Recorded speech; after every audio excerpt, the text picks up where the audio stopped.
Halo semuanya, balik lagi bersama aku Dr. Sarah di Sehat Bareng Dr. Sarah.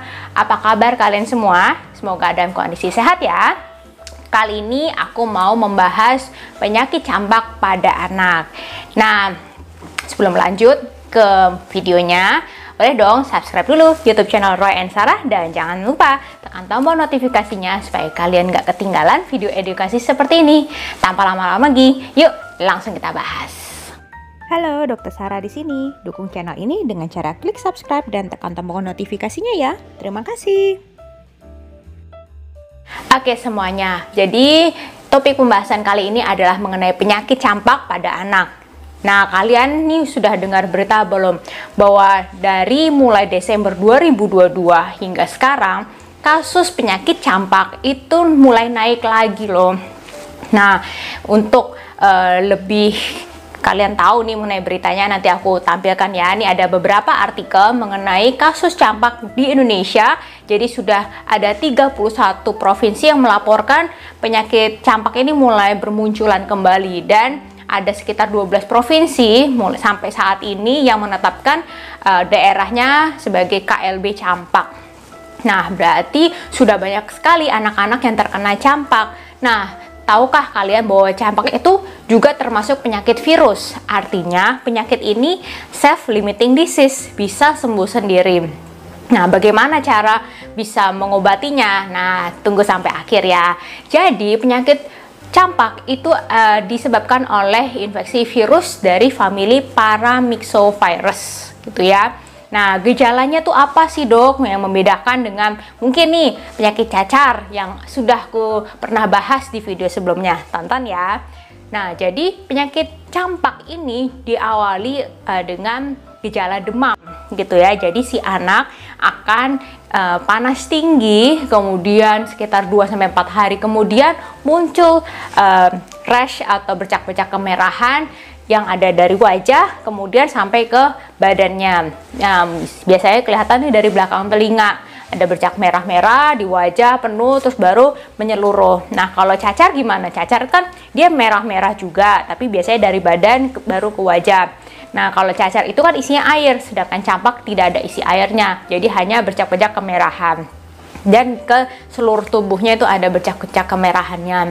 Kemudian khasnya, jadi kalau misalnya bunda-bunda mau ingat ya gejala dari satu penyakit, biasanya kita tuh sudah punya ciri khasnya gitu ya. Kalau campak tuh disebut 3C. 3C itu C yang pertama adalah cold. Cold itu artinya demam. Yang tadi ya, demam dulu, demam tinggi. Kemudian yang kedua ada gejala C yang kedua adalah cough atau batuk pilek gitu. Jadi anaknya batuk-batuk, bersin gitu ya, ingusan, pilek gitu ya. Nah, itu adalah gejalanya. Dan yang ketiga adalah konjungtivitis atau matanya berair. Konjungtivitis itu adalah peradangan pada selaput mata. Gimana sih seseorang atau anak ini bisa terkena campak? Ada banyak faktor resikonya. Pertama, si anak ini mungkin habis main dengan temennya yang terkena campak. Oleh karena itu ya bunda, kalau misalnya anak nih sedang sakit, apalagi kena campak atau cacar, itu harus isolasi gitu ya. Jadi bukan karena COVID aja harus isolasi mandiri, tetapi dari zaman dulu, ini kan penyakit sudah lama ya. Ketika si anak terkena cacar atau campak, itu harus stay at home di rumah sampai benar-benar sembuh, supaya tidak menularkan ke teman-teman yang lainnya atau mungkin saudara yang lainnya. Yang kedua adalah tidak vaksin. Nah, ayo di sini bunda, siapa yang anaknya belum lengkap nih status imunisasinya? Mungkin saja karena pandemi kemarin ya, jadi sempat nih terputus 2 tahun lamanya tidak melakukan vaksinasi kembali. Padahal dengan kita memberikan vaksinasi atau imunisasi secara lengkap, itu berarti kita memberikan perlindungan tambahan bagi buah hati kita. Nah, oleh karena itu coba deh dicek buku KIA-nya, buku PIK-nya itu sudah lengkap belum ya status imunisasi anak. Karena apabila anak tidak dilakukan imunisasi, maka dia sangat rentan terkena virus campak ini ya, atau Paramyxovirus. Kalau misalnya seseorang atau anak ini sudah mendapatkan perlindungan dari imunisasi campak, maka daya tahan tubuhnya menjadi lebih kuat, sehingga apabila di sekitarnya ini mungkin ada virus campak, nah bisa saja sih terkena, tetapi gejalanya sangat ringan sehingga cepat recovery-nya. Oke, kemudian faktor resiko lainnya apa? Yaitu mungkin kita sebagai orang tua suka ngajak anak-anak traveling keluar kota atau mungkin keluar negeri yang ternyata di daerah tersebut sedang KLB campak gitu ya, atau memang lagi banyak nih kasus campak di daerah tersebut. Nah, makanya nih Bunda sebagai orang tua harus melihat apakah memang daerah yang akan kita kunjungi itu sedang ada endemi atau KLB penyakit tertentu gitu ya. Dan harus juga, karena ya ini sekarang sedang pandemi, proteksi anak dengan masker gitu ya. Jadi kalau misalnya kita mau berpergian ya pakai masker ya gitu.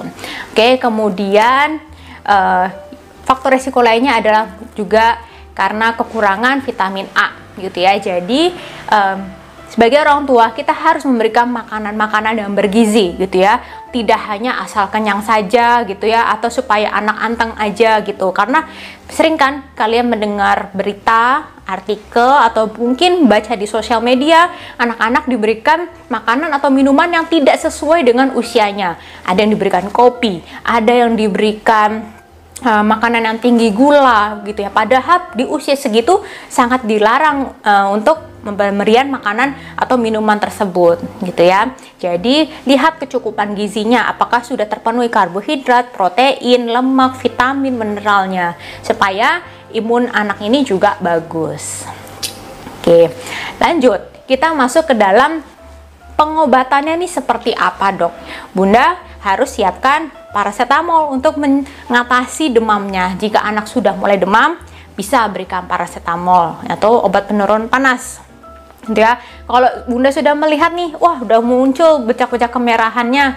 Nah, dan juga dilihat nih ada khas juga yang namanya koplik spot, yaitu adalah bercak putih keabuan itu yang ada di dalam pipi gitu ya. Kalau misalnya kelihatan ada seperti itu, nah mungkin bisa bawa anak ke dokter untuk memastikan memang betul si anak ini terkena campak gitu ya. Nanti dokter juga akan membantu Bunda terapinya yang tepat itu seperti apa, dan memastikan kecukupan dari gizi anak.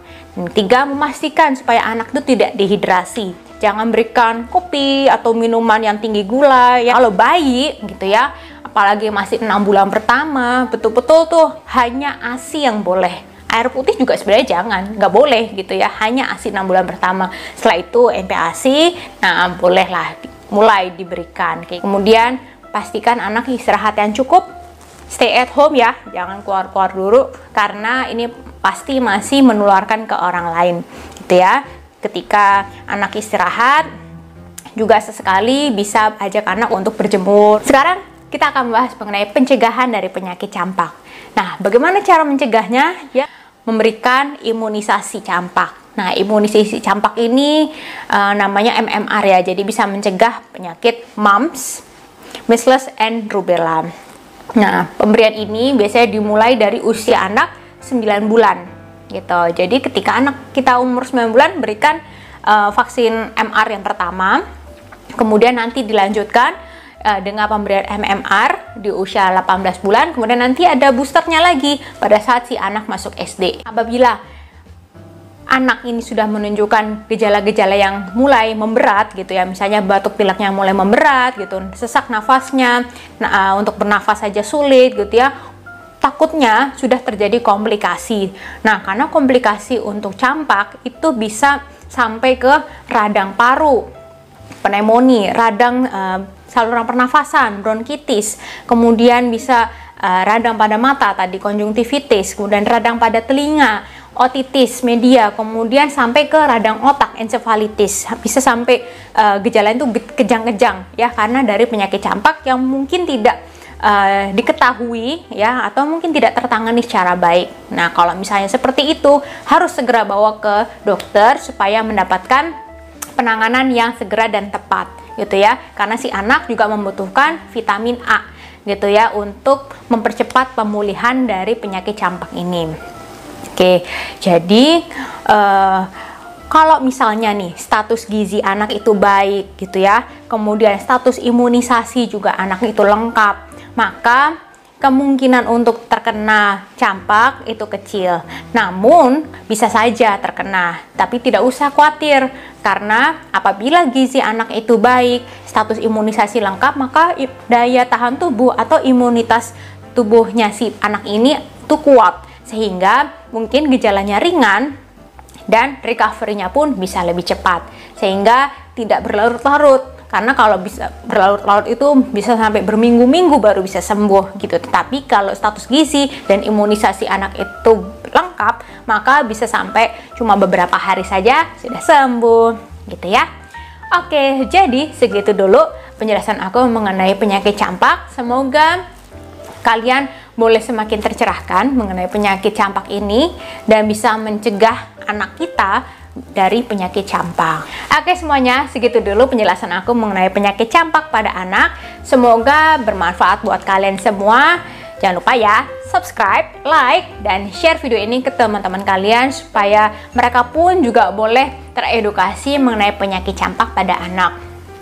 Dan kalau misalnya kalian ada yang mau ditanyakan, dibahas, boleh tulis di kolom komentar, nanti kita akan bahas sama-sama. Oke, sampai ketemu di video yang berikutnya. Bye-bye, God bless you.